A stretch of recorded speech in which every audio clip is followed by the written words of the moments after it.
Foundation Los Huertos. He was very concerned about the safety aspect of opening the entrance gates of this community.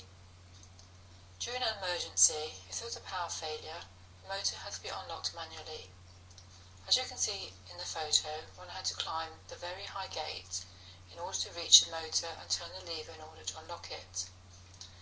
As most of the inhabitants are pensioners, Fabio was concerned that it would be impossible for most of them to be able to unlock the gate in an emergency, and wanted to find a solution that would open the gates easily and in seconds.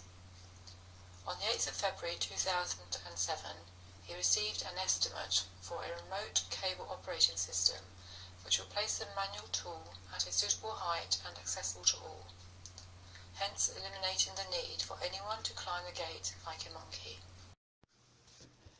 In April 2007, the most difficult neighbour, Mr. Varske, in an extremely dishonest manner became president. Without any authorisation, he decided to play the dictator of this community. He simply removed the keys from all the motors and placed them in a box on the wall. If we take a moment to think this situation through, we can see that the safety aspects that Fabio was trying to improve, Mr. Varske has now made a lot more dangerous by his dictatorial actions. If someone has to be taken to the hospital at night during a power cut, with Fabio's idea, the gate could be opened in 30 seconds or less. But with Mr. Varske's system, how long would it now take to open the gate in total darkness? 20 minutes? 30? An hour even? In the dark, one has to remove the key from the box, climb the gate like a monkey, find the keyhole in the motor, put the key in the motor and lock it, climb back down the gate and then open it manually. At this point, you return to the car in order to take the patient to the hospital, assuming it isn't already too late. Later, Mr. Varske changed the lock from street number 1 and refused to give his neighbours a key for the new lock. Fabio created a petition to have the original lock returned, for which they all had a key.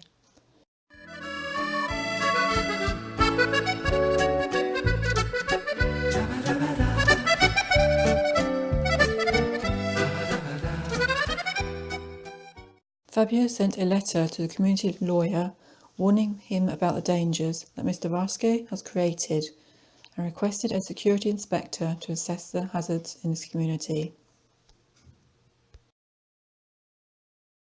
Mr. Varske, with lies, obtained signatures from some of the community members to agree with his illegal actions.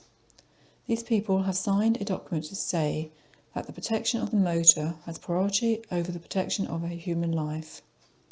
Everyone who has signed this document should be ashamed to have such a mentality. One cannot be materialistic on this point. During AGMs, Mr. Varske used lies and the bullying of his neighbours in order to create a hatred campaign against Fabio. He would not allow Fabio to discuss his points of views during these meetings. Using these tactics, it was much easier for him to get a majority vote from the neighbours.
We asked Mr. Varske why, on this day, did the door not open until I missed the bus.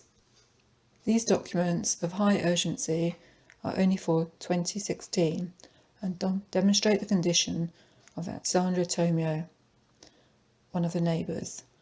A heart failure in March and a stroke in November. What is the point of having an emergency button if even an ambulance crew can't get to the patient?